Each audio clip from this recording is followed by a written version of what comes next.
on January 20th. Share my screen.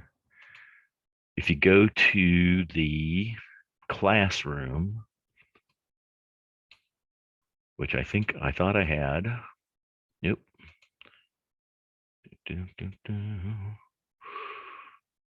Canvas dashboard.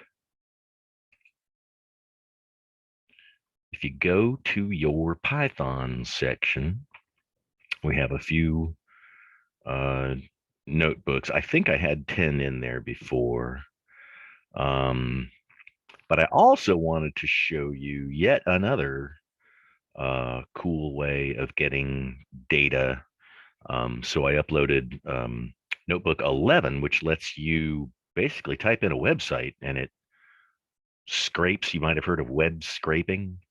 It's a way to read in the actual website HTML and pull data out into a data frame.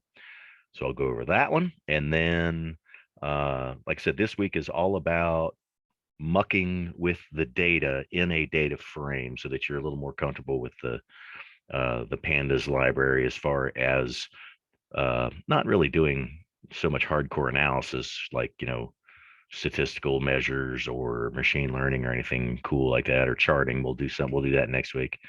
But just getting familiar with how to manipulate tabular data in Python. So if you could download, make sure you've got all of these notebook 10, 11, and 12 in your notebook folders. And then there aren't any data frame. I mean, I'm sorry, data files. There aren't any data files associated with any of those. So no other downloads. But I'm going to try and get done yapping today and give you the last couple of hours of class to do a data wrangling exercise, which is really just reading in a couple of files and um, messing with the columns and column names and things like that. Okay, so there is one dependency. If you have already by chance downloaded and pulled up MariaDB connection, there's a command there's a library I use in here. I'll go ahead and pull it up since that's the next thing we're doing. How about I pull it up in Python? Let's see here. Number 11, was it? Yes. No, 10. Number 10. Notebook 10.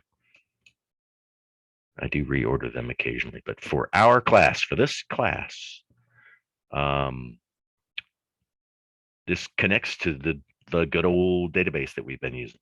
So there is one thing that you've got to do for this import MariaDB to work, and that is a console command in your Anaconda environment. So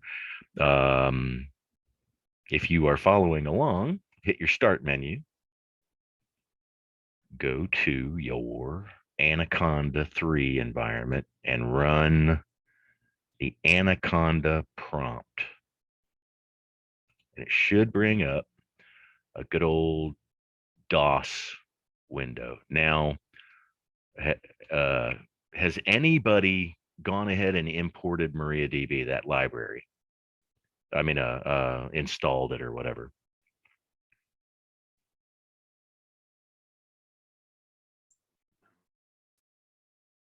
Okay. What you need to do from here is like I said before, I'm not the best at managing my environment, my Anaconda environment. But what you want to do here is type in, I believe, and I can't troubleshoot it because my PC is already set up. So hopefully it won't error for you guys. And if you can't get through your firewall, it'll probably also error. So we won't spend too much time trying to make this work because I'm not going to ask you to apply this in an assignment. So it might just be an interesting tour of how it works. But what you should type in is conda install MariaDB, all one word. Can everybody see that? Conda install MariaDB. So rather than everybody hit returning on that, unless you already have, do we have one intrepid explorer that might that's Python savvy that wants to try that out? Or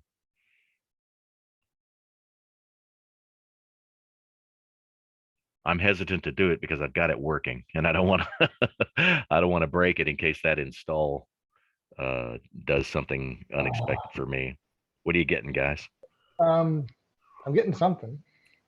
Yeah, it might take a minute. Search for alternate channels. Package not found. Package not found. Well, back up and type pip, PIP.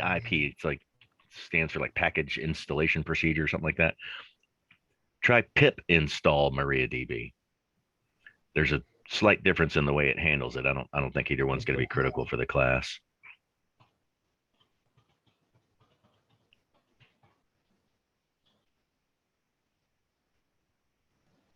Downloading. That's a better sign. Successfully installed. 1.0.9. Woohoo! Okay, now that's Jim talking good. Okay, so Yep. Jim, so everybody do pip, not conda. Do what I've got on the screen here. Pip install MariaDB. And like I said, if it doesn't work, don't sweat it. It's probably a firewall issue because this actually reaches out to, I believe, GitHub, and pulls it. There's some kind of there's a Python repository out there where all this source code resides in the open source project. So it reaches out to the latest, greatest version and installs that library on your machine. Right now, you by default, Anaconda does not come with the MariaDB library like it does Pandas and about, I don't know, 200 other libraries. So pip install MariaDB. Okay, so like I said, I didn't actually run that. But once that completes, you should be able to just X out of that window. And Jim, can you bring up Notebook 10 and hit run on that first? Hang on just a second. I'm working through all the stuff I've got open right now. I was in 2 other meetings before I got this one. Oh wow. Okay, go to Notebook and do what again? Okay, on Notebook 10, and this is for everybody. Once your pip install command completes, you should be able to go to your library and run the first cell. I mean, go to your number 10 notebook, this MariaDB connection that I have up here. You should be able to run that first cell. Okay, hang on. I'm my prompt is covering what I'm looking at here. Okay. Well, anybody else run that? It's going to ask you. That notebook. Oh yeah, God, notebook I was 10. trying to look for Windows notebook. Yeah, this Python notebook from the classroom. Yeah, the Python notebook. I was looking for the notebook on the machine. Gotcha. Anybody run that and have any luck? It should ask you for the username and password. Yep, it asked for the username. I got that. Okay. Same. So, yeah. So if I run it, it's going to ask me for my database username, which is dwalker. And there's a Python way to mask a password, so that it's just asterisks. But I didn't put that in here along with all the other kind of error proofing and idiot proofing methods we could be doing. So pretty sure that's my password for the. Okay, so without any error message, this first cell worked for me. You would get can't connect or whatever. And if you do, I don't want to really like belabor it because like I said, I'm just kind of giving you a tour. of how you directly access an RDBMS. I'm not getting anything. I keep seeing, hold on. It says, I'm trusting my notebook. Give me a second. There we go. Maybe that'll work. Yes, got it. Enter database username. Cool. So that means it actually, the import MariaDB worked. It did. It would have errored on that first line if the pip install didn't work. So I am now I now have a connection object. I'll go through this code cell.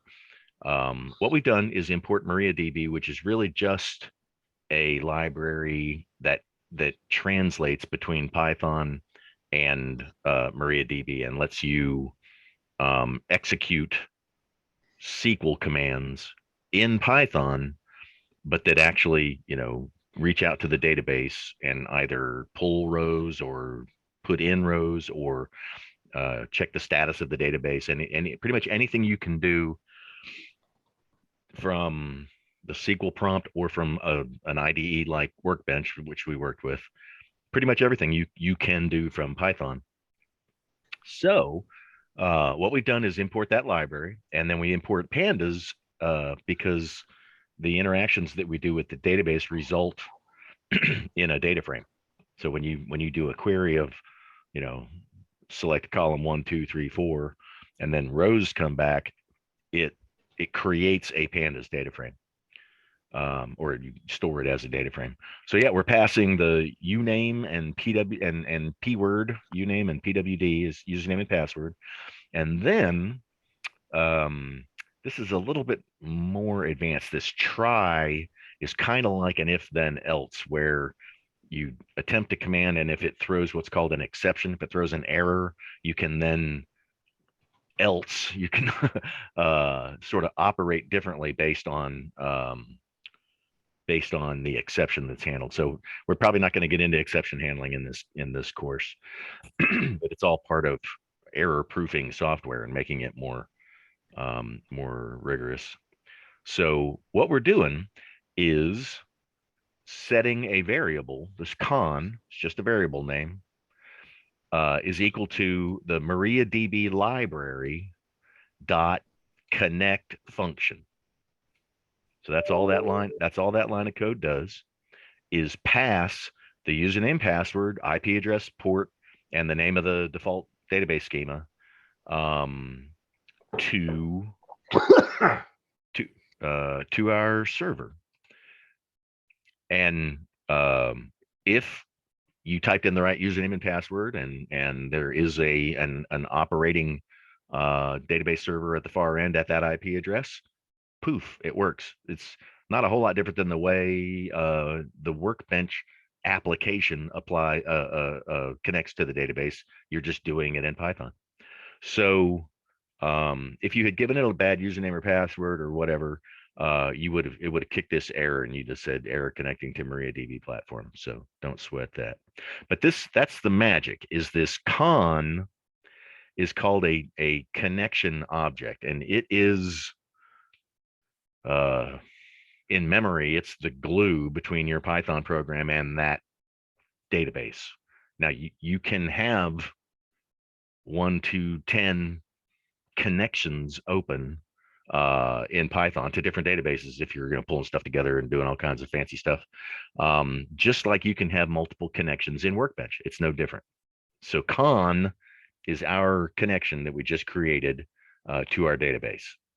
So you'll see now that con is an object, and that object has methods, just like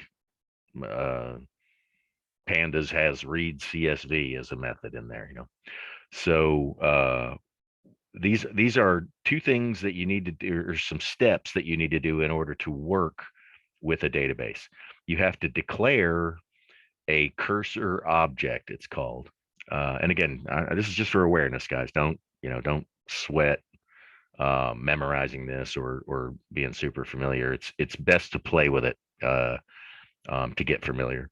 But here I'm declaring a cursor object, and a cursor object is a placeholder where you can actually put a SQL command.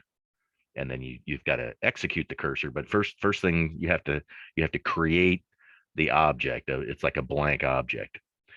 So once you have a cursor object, a cursor has methods.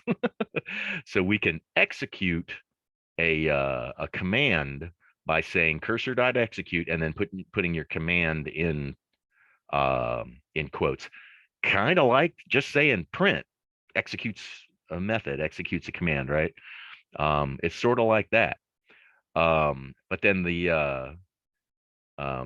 in order to see the result, you have to assign it to something. Like I said, guys, this all these different steps are just something I had to teach myself. I just had to go through, find examples, and get it to work. So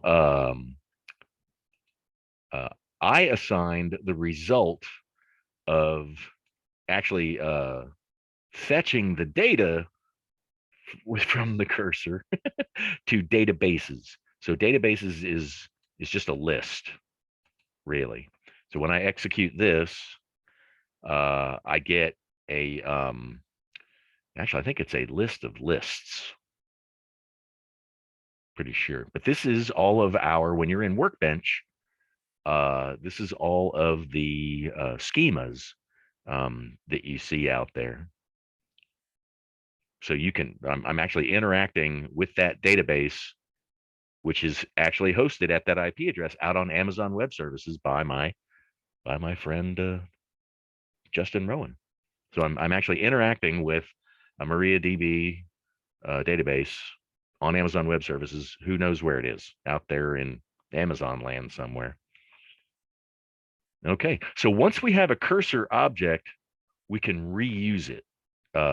And like I said, it's kind of like your connection object. It's just sort of sitting there waiting to do something that you tell it to do. So we're gonna execute show tables, which is going to show us the tables in our Northwind database, which is the database that we told it to connect to. And then, of course, we got to do the fetch all again, and it returns a list of tables in the database. And then we can do a for loop through the list. You can always loop through a list, because once we have it in this thing I called tables, that's just a Python list. It's nothing special. It's not pandas. It's not nothing to do with the database. It's just a list.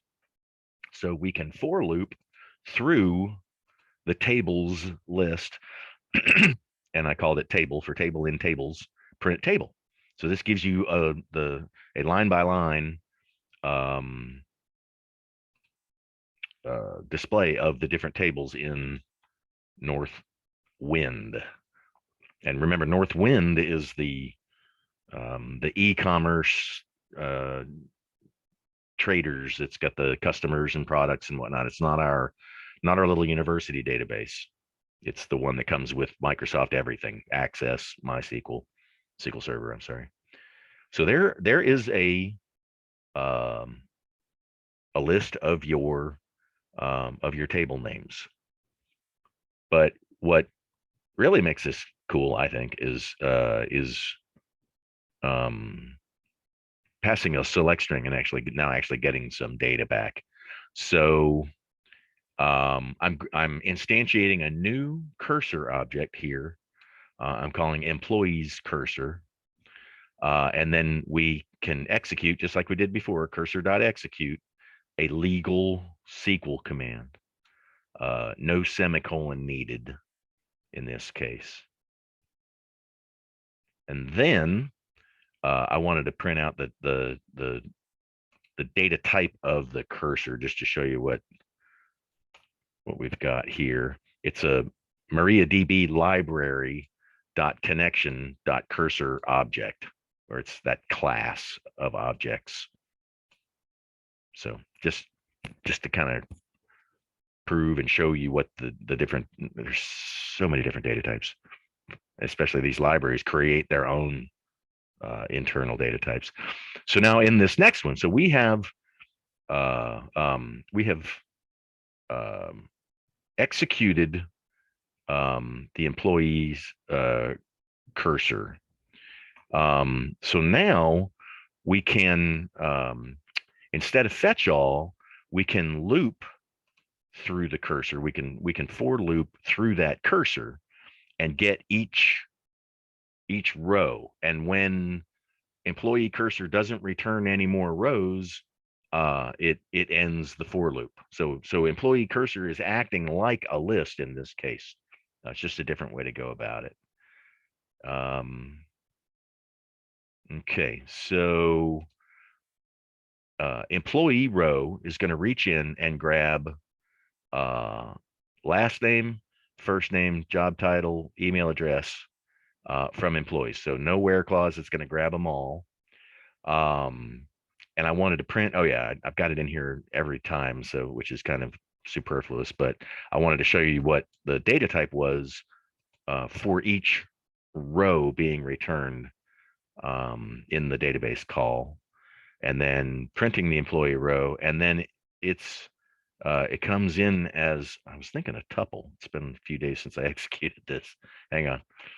Okay, yeah. When you fetch a cursor, it brings back a tuple, which is just like a list, only you can't modify it. That's the only difference. It brings back a tuple, which is the data item for each of these columns in this order. So it brings back a tuple of last name, first name, job title, and email address. So there's 4 elements in each tuple coming back from the database. And you know, just like anything else, you can refer like a list or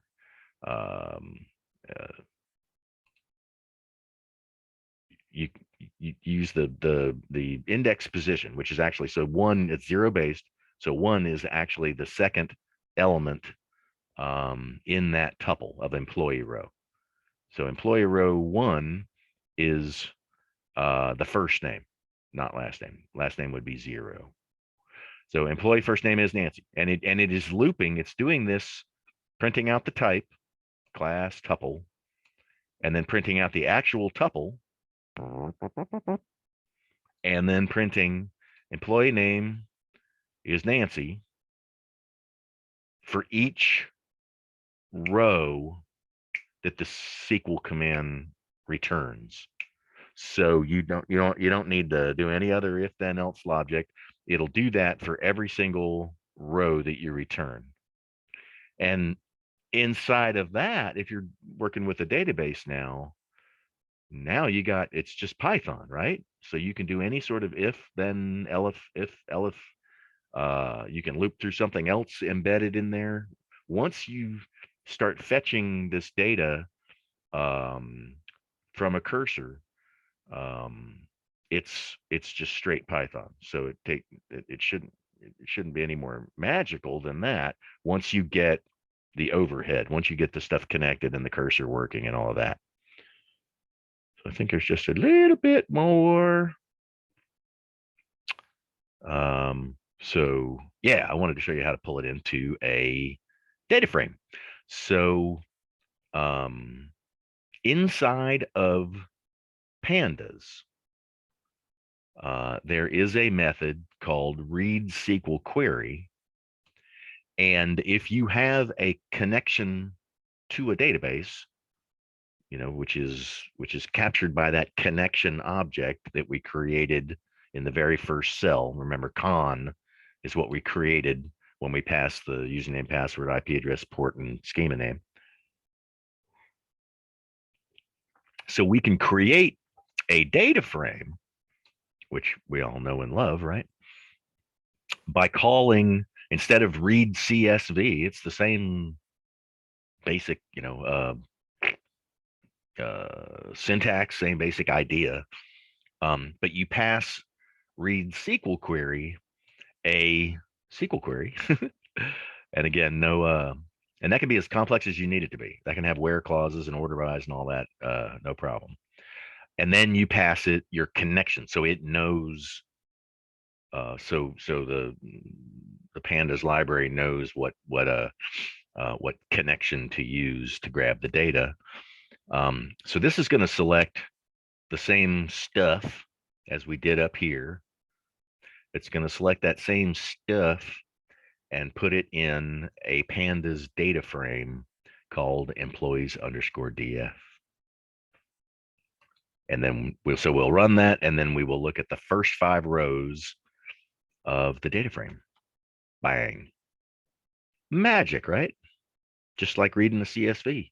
Only it skips that step. If you're doing stuff in Python, it saves a step of data engineering, of going to the database, doing that query, pulling it out to a CSV, and then reading the CSV into Python.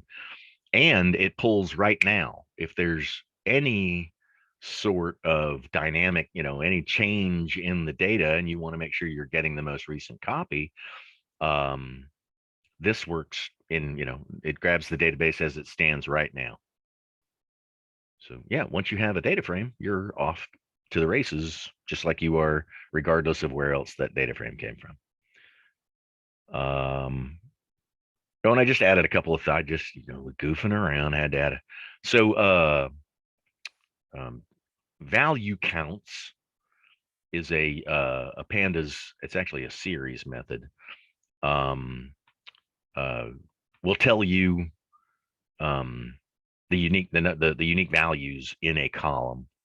Just something to show you there. So we got 6 sales representatives, 1 sales vice president, 1 sales manager, 1 sales coordinator. So that's another useful, it's actually a series method. And then like referring to a single column in a data frame, all you do is put the column name in brackets, just like you would like an index number 0, 1, 2, 3, 4. It knows now the columns actually have names. So that's how you refer to a single column in a data frame. And then there's one, I think it's my last trick. And for my last number, sometimes you want to pull a single number, a single thing out of a database, like the average of a column or the maximum of a column or something like that. So I'm declaring another cursor item here, though I could be reusing the same cursor, but it kind of makes sense to for meaningful variable names and all that. So I declare a cursor just to get my empty cursor object, and then I execute this SQL, select max of ID from employees, and that's going to return, it's 1 column, and it's a group function, so it's going to return a single number. But in Python, it still pulls back a tuple. So you still have to, even though it's a tuple of 1 object, you still have to deal with the indexing. You still have to deal with the cell 0 syntax. So if I run that, we'll see that the maximum employee ID is 9, and you see this comma, like, yep, something going on there. It's not just an integer number. So I printed out the type of employee ID to show you that it's a tuple, even though it is a tuple of 1 thing. So in this next one, I converted my tuple to a meaningfully named integer variable, max employee ID. So when I grab the first element of a tuple, it knows to just make an integer thing. It doesn't turn it into a tuple of 1. It actually converts just that element, that 0th element, over into an integer variable. So I print that out, and I print out the type, and here we go, 9 and class integer. So whirlwind tour of working with an RDBMS directly with Python and pandas. And you can do, I used select statements here, But you could insert values. You could use this as like it's called ETL, extract, transform, and load. You could do all of your data engineering ETL work in Python, reading in data files and doing some transformation in the data frame, and then you can insert using a cursor. You can insert each row into your database. You can update a database if you're reading in a data file that has like an index, a primary key column. You can update things in the database um, based on logic, whatever you want. It's just a procedural way of dealing with the database. One of many options out there. All right. Any questions or comments on that one before I move on to the HTML, which is even shorter? Not even a wow, cool, Don. Well, that is neat. I'm just having I can't get to the database, and so I'm in spectator mode. Yeah, and it's going to be your VPN, I think. I shut it off, and now my cells won't even run. Wow, good grief. Yeah, I don't know what's going on. I've refreshed it, reloaded, and I don't know. Anyway, I don't know. But it works. It's magic, and like I said, my main point was to just take a half an hour, and so that you're aware that there's really nothing cosmic about it. Really, not at all. Once you have the data in a data frame, now it's just pandas. Now it's just Python programming. So, all right. So I will do what I always do, which is sell all output clear. So the next time I run this thing, it's not already executed.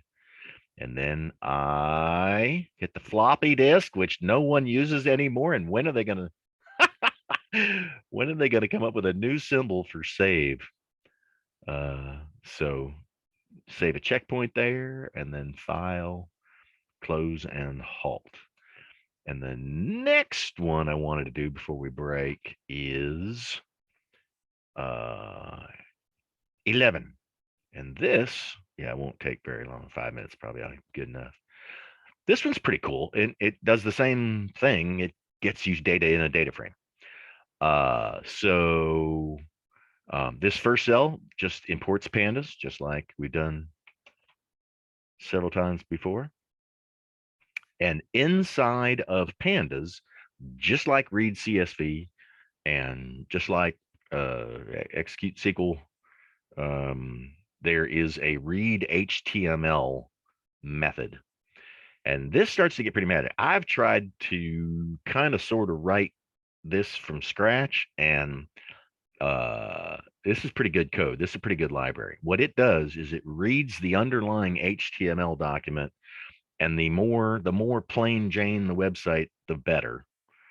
If it's starting to look all cool with lots of different frames and everything, it doesn't work as well. It works pretty well on Wikipedia. And there are websites that will reject a request from Python because there are so many web scrapers and web spidering tools out there, including Google search, that try to troll their site, that some webmasters have turned that off. So you'll get a 403 error, not permitted, if you run this against some websites. I did it myself. I tried to pull up a list of countries. I went out to regular Google and said list of countries by whatever. And I found a website that was not Wikipedia that had a good looking table on it. But when I put the website address in my string here and executed it, I got a 403 error.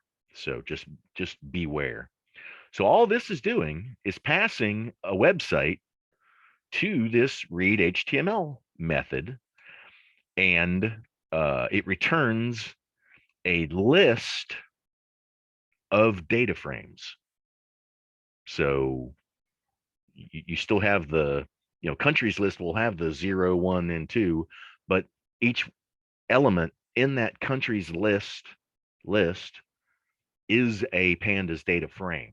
So they can get complex, but nothing too hard to mess with here. So I imported my library. Now I hit Control Enter on this one, and all it does is go out to Wikipedia and examine that website and look for tables. And if you know anything about HTML, there's like those less than, greater than table tag, and then you have there's a format in HTML that's rigorous, so that a web browser knows how to render that table when you go to it. So because it's so highly formatted, Python is able to use that same formatting logic and grab each table out into a list of data frames. So this next one here, all I'm doing is printing the number. Web pages can have more than one table, so you got to be prepared for that in your code. Generally, the meat of what you're looking for is in one of them. So this Wikipedia page, list of countries and dependencies by area, has 3 tables in it. So of course I have to examine each one to kind of figure out which of those tables is the one I really wanted, right? So I print each data frame in the list by referring to the index in the list, 0, 1, and 2. 0 is the first, 0-based indexing. So to see what we really want. So hit return on that. And, it says the first table and then the second table. So you can kind of go through and look.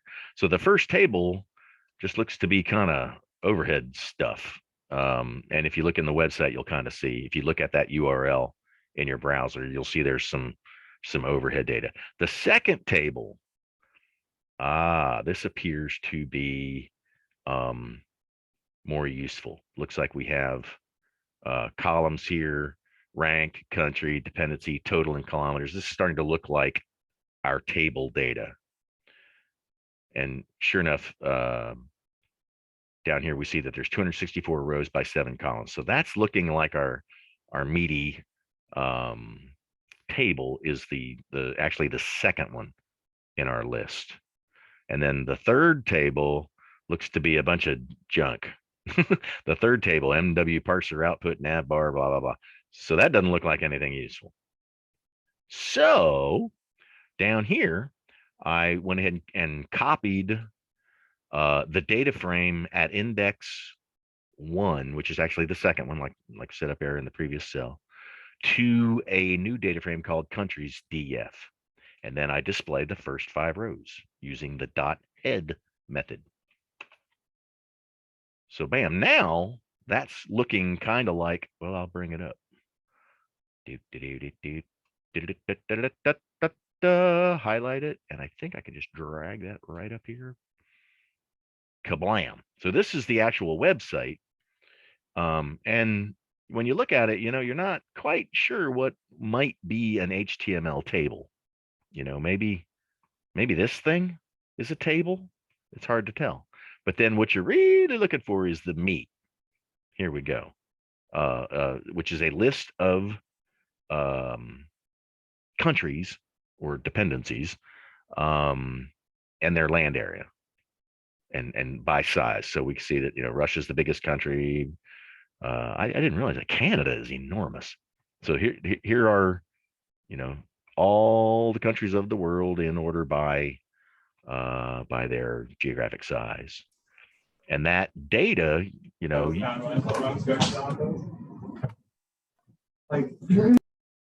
that data could be useful in, whatever research project, whatever you're doing. So there you go. Bam. It just automatically pulls that data into a list of data frames, and then you find the data frame you want and you use it. So I put in a little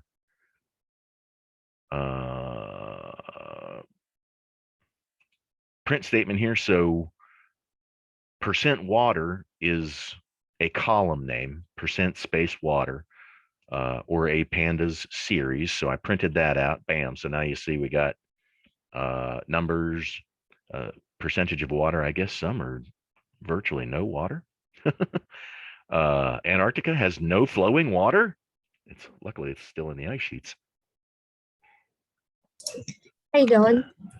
Go, Can go you please show how you opened that up in a different window, a different tab, please? I'll say that again, Hampton. Can you show how you opened that Wikipedia up in a different link? I'm sorry, I'm not open. Say that again. Okay, so how you drove that open to a new tab and it opened up sure. the Wikipedia link? Sure. Yeah, and you can do that with any string.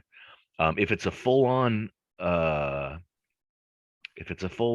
web address and you highlight it, and you're using, I know Chrome does this way. I don't know about Edge necessarily, but if I highlight a URL and click on it and then drag up to the open section right next to my last tab, and okay, then yes, it worked for me this time. Yeah, and then let go, bam.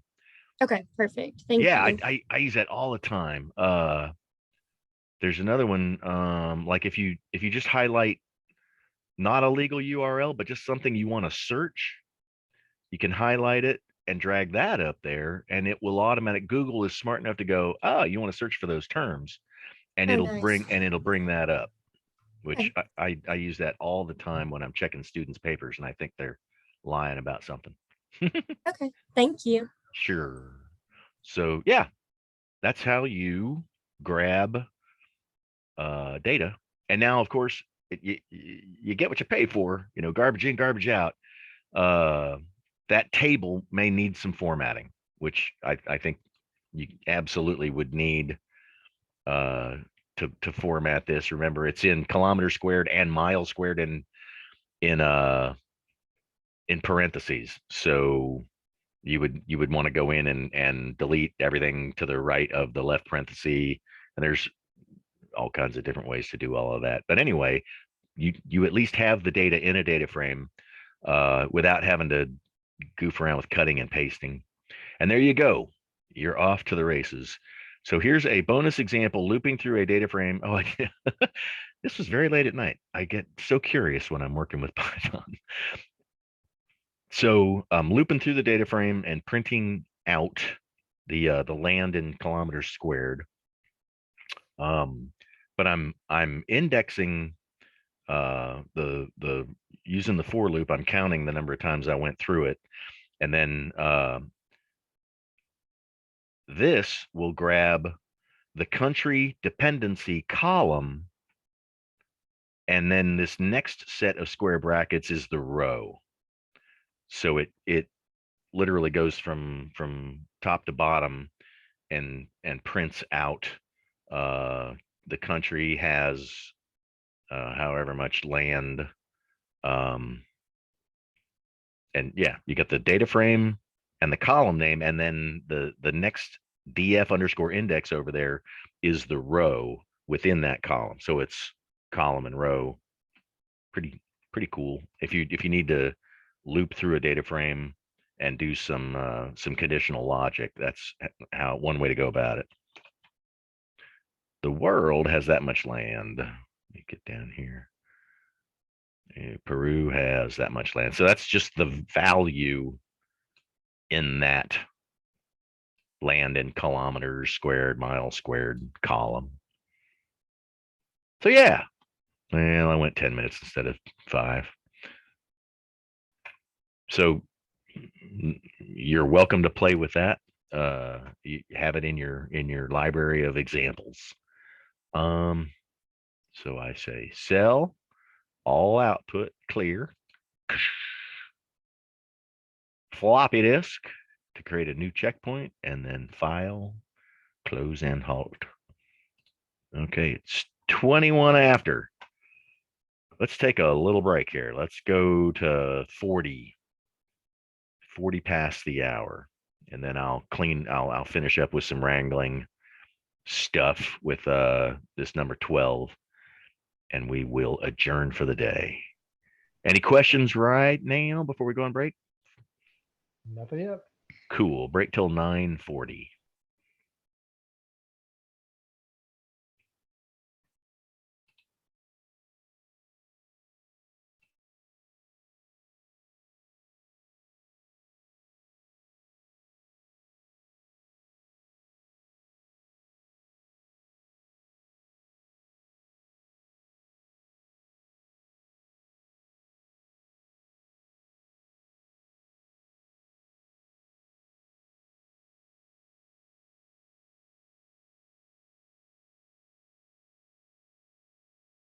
Okay, back to pandas.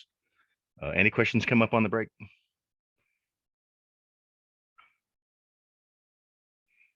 Okay, so to add to your collection of tools, my little bag of tools, I posted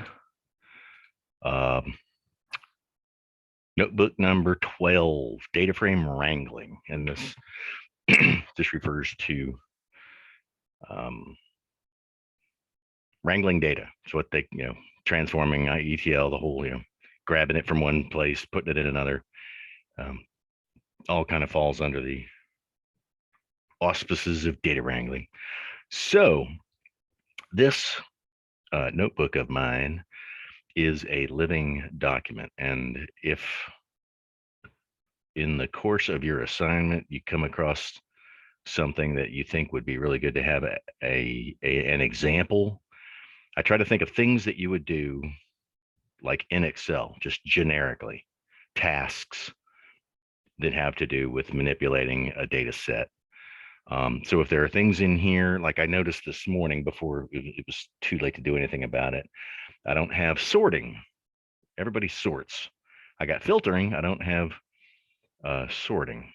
So it's easy. It's you just sort on a column, and I think you got to say in place equal true. But I should have an example of that in here. If there's any others that you can think of, shoot me an email and I'll add a working example. This thing could have 15, 20, 30 sample chores and a syntax, a helpful example. But all along the lines of wrangling data. Okay, so without further ado, this first cell imports pandas, as we always do, but it also imports another cool library that also utilizes pandas called Seaborn. It's an analytical library. It works closely with pandas and another one called Matplotlib, which is like mathematics plotting library for making charts. And the convention for Seaborn is SNS. I don't know why. That just seems to be what everybody does. So I'm importing pandas as PD and Seaborn as SNS. And then we will use Seaborn is part of the Anaconda distribution, so you don't need to go through the pip install process. Okay, one of the many methods in Seaborn is a method called load data set. And there are, I believe, 18 sample data sets in that Seaborn library that are pretty well documented and pretty widely used. They're all actually housed on GitHub, which is the worldwide tool everybody uses for managing software configuration. So Seaborn actually reaches out to GitHub to get these data sets if they ever did change, which they're pretty standard. They're clean and reliable and standard, and there's a ton of projects and examples out there that use these data sets, whether they get them from Seaborn or directly from GitHub. You see these data sets a lot.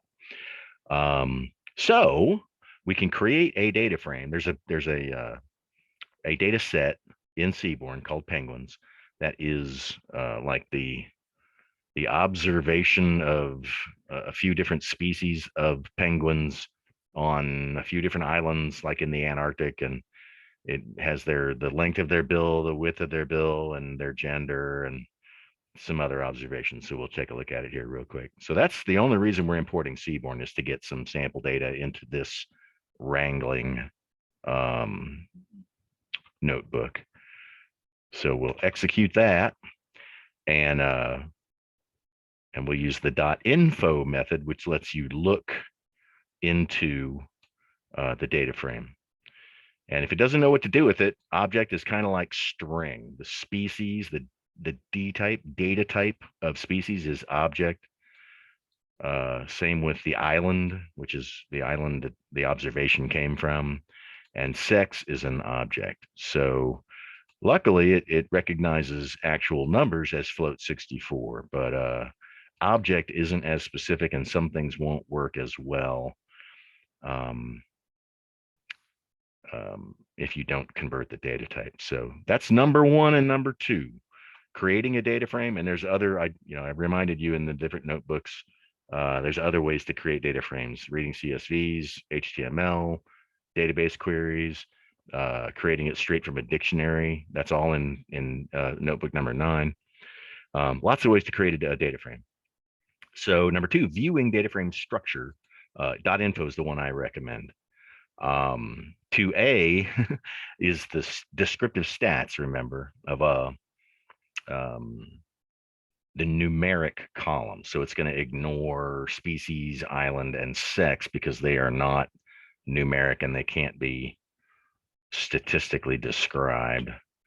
So you see here we have these bill length in millimeters, bill depth in millimeters, flipper length in millimeters, body mass in grams. So they went around weighing a bunch of penguins, and I'm sure the penguins just really objected. But anyway, so that's number 2. And I followed my table of contents up here. Each of my code cells address these 10 things in order, as you would expect. Okay, so number 3, renaming a column. You use the data frame name and the rename method. You pass 2 parameters, the first of which is a dictionary. Now, that dictionary of bill length is the key. The value is now bill underscore length. So all we're doing is dropping the millimeter. Same with bill depth and flipper length. You put the old name or the current name of the column over here, and then the new name of the column here, separated by this colon. And that is the syntax for a Python dictionary. One of the reasons, I tried to step up through all the basic Python syntax that you would need to understand what's happening in pandas. So there's a lot of, preliminary stuff to go over before we get here. So yeah, you pass it a dictionary. Now, if you only want to rename one column, the dictionary can be one entry. You could have the curly brackets, the old column name, the new column name, and then another set of curly brackets, and then your comma, and that's it. It just affects that one column name. And then, of course, this is one of those things where if you don't say in place equal true, it doesn't stick.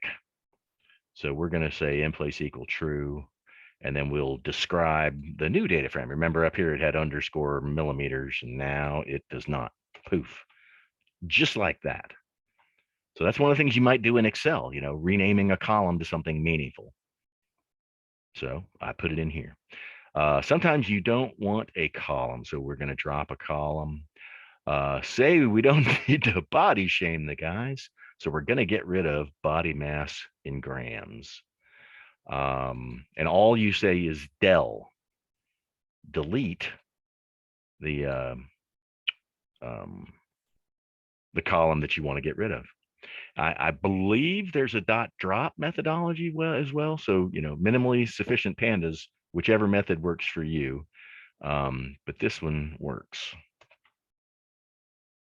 So we get rid of body mass in grams by just deleting it. Okay. Number 5, adding a new column. And we did this in notebook 9 as well, I'm sure. We're adding a column that is a derived column based on another column. So we are going to add a column And all you have to do is name it just like you would a variable, a new variable. Only you do it in the data frame name and data frame column format. So we got data frame, square brackets, new column name equals the data frame, and then the column name that you want to do the math on. And then to convert to inches, we multiply millimeters by 0.03, blah, blah, blah, blah, blah. And that will give us the flipper length in inches in its own new column.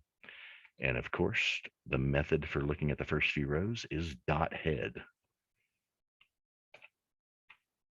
And you notice in this one, there is no in place equal true. It's not a method. It's you just got to kind of remember which one of these operations requires that in place equal true. So that's adding a new column that's that's a calculated field. Filtering rows is where you put in a comparison operator, remember? So we're going to create a new data frame called Adelaide penguins. Adelaide is one of the species of penguins. And it is the penguins data frame. And then inside of that, we've got these outer brackets because we're creating or we're filtering. Inside of that, you got to have the entire data frame and column and then the comparison thing. So that is very easy for me to forget. I'm prone to saying something like Adelaide penguins _ DF equals penguins DF subspecies equals Adelaide, and I leave off that data frame part here at the beginning. So just be aware. That's why I put these examples out there so that you can remember, or cut and paste. Really, you don't need. There's no need to type this stuff out from memory. But that is the way that you subset rows in a data frame, by putting some sort of comparison operator. Could be a equals, could be a greater than, can be anything you want. And then the dot head method by default limits to 5 rows. So I wanted to see all of them. So if you put more than a number larger than there are rows in your data frame, it just displays them all. But it's smart enough to not flood your screen. So you get these dot dot dot in between. So there's 152 Adelaide penguins. The species is now. So since since all of the penguins in this new Adelaide penguins data frame are Adelaide species, you could probably delete the species column, but you know how to do that because we did it just a couple cells back. Okay. If you want to see unique values in a column, there's a unique operator. And there's also a value counts operator. So these two operators will give you different outputs. Dot unique just gives you a list of unique values. So we have 3 species, 3 unique values in the species column or series: Adelaide chinstrap and Gen 2. But now value counts goes into more detail. I used the flipper length column, and I got the value counts from it. And we have 22 penguins that have a flipper length of 190. 17 penguins have a flipper length of 195, and so on and so on. So those are interesting for pulling out data about your data, information about your data. Okay. Checking for missing values. Null values can cause a lot of trouble for a lot of reasons. We've seen issues with divide by zero errors. But since right now we have in our data set, I'll go up here a little bit. We have this nan, that is Pythonese for not a number. It's a blank, it's a complete null entry. So some of these they didn't know the sex. Some of them they didn't know anything about the whole, the thing. They just saw a penguin of that species and they threw it on there, I guess because they're just counting numbers. But anyway, we want to, or I wanted to show you how to fill in a null value with something more appropriate. You could, if it's a numeric column and rather than a blank, you'd rather it have a 0, you could do that. If it's a categorical variable like sex, you could fill it in with unknown. From a distance, penguins very often look the same. So this is the syntax for filling in null values. Data frame series, you pass it the series, not just the data frame. Although I think there's one for the entire data frame. Fills in every. I know there's a delete all. Delete all rows that have a null value anywhere in the row. There's, like I said, there's a bunch of stuff I could put in this. It's a living document. If there's something that you think would be useful, shoot me an email and I'll certainly add it to this and grow it as I use it with subsequent efforts. So yeah, you pass, you pull up the data frame series, which is just a column sex, and you use this fill NA method. You pass it what you want to substitute for the null value, and then this is one of those that you have to say in place equal true, or assign it to something else, or the change won't stick. So if we change all the null sex values to unknown and then run it, and I want to see 30 rows worth here. So here we see that we have their bill length and whatnot. We didn't get an observation for sex. So that is a little more meaningful in a categorical variable than blank. That's number 8. Number 9. Sometimes you want to do what would be in Excel. You would do search and replace, and you can do that sort of thing in Python too. This one is vectorized. You can for loop through a data frame and do whatever you need to do. Once you're looping through the data frame using whatever logic you want. But this one, kind of like global search and replace in Excel, will run through an entire column and replace one value with another. So in my example, let's say Bisco Island was renamed to Biscuit. Now wait a second here. Replace Biscuit with Bisquick.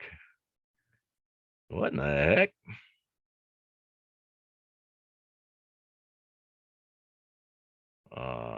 That shouldn't have made it through my most recent. I went over this thing recently. I'm curious what that even does, because there's no Biscuit Island. I must have been messing with it to show that you can do it back again. I'm curious if I run this, what I'm gonna get. Yeah, there are no biscuits yet. There's no Biscuit Island yet. So this must be left over from when I was goofing with it. So what we want here really is Bisco. And in my instructions, we're going to rename it to Biscuit. Biscuit.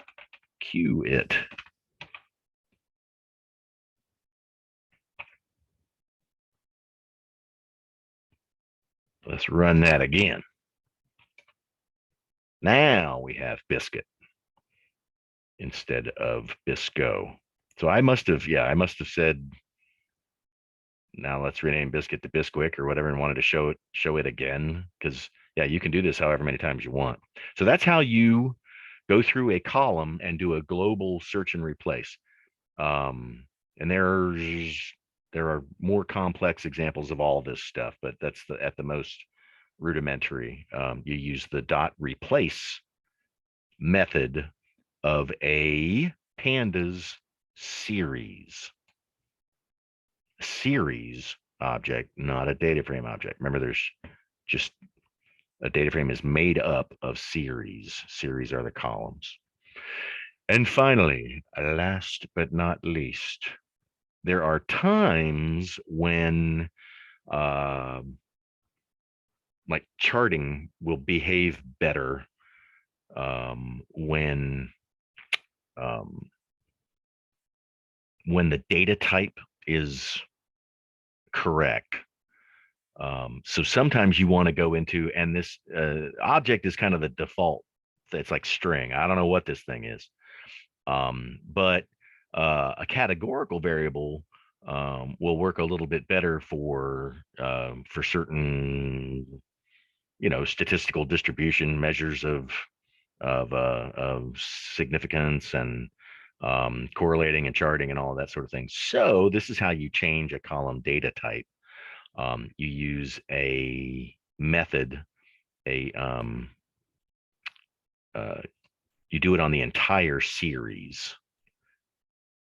So we're going to say that the penguins data frame species series is equal to the penguins data frame species series dot as type, and then you give it a legal value in here, and it's like category float 64. It's you can Google the as type method, and it'll and find there's examples, and the documentation's all out there. So this is changing each of those object types to a category type. So we'll see in this first .info call that they will be objects, and then in the second one that they have been transformed into categorical variables. So here they're object, and here they are category. Okay. Before I let you go for the day, we have an assignment I would like for you to use the rest of our class time on, and it is either here in assignments, pandas data wrangling exercise, or you can get to it in the Python module. Same thing. Get down here to Python data wrangling exercise. It's the same thing. It's just a link to it. So in here, I have uploaded a notebook file that has code cells with comments in it to have what I'm looking for in each code cell. Starts off pretty simple, moves into concatenating columns like we did in number 9. And then some just some straightforward stuff to do with each series. So a lot of these steps are not dependent on the previous one. If you have trouble with one, you should kind of be able to sort of do some stuff with the next one. Do as much of this as you can. You got my cell if you need a hint. Shoot me a text. But these data files need to go wherever you put your data files, and then the notebook goes wherever you put your notebooks. But let me, no, I don't want to do it that way.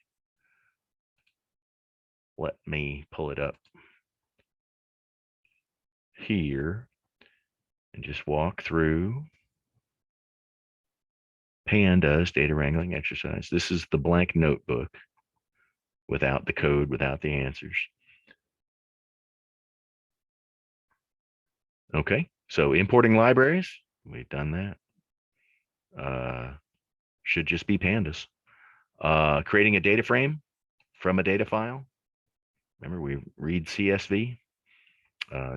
Take a look at the first 5 rows. Got your dot head method. So getting rolling, you know, creating a new data frame from an old data frame, just the equals. That's all you got to do.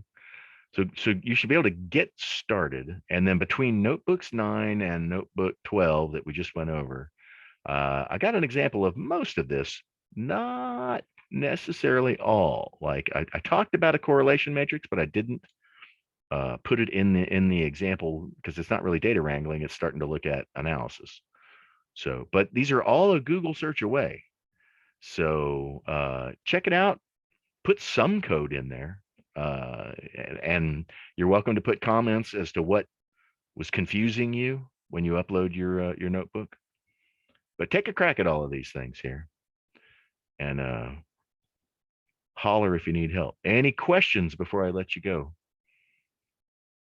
I'm trying to make up for blabbering the whole class session on Tuesday.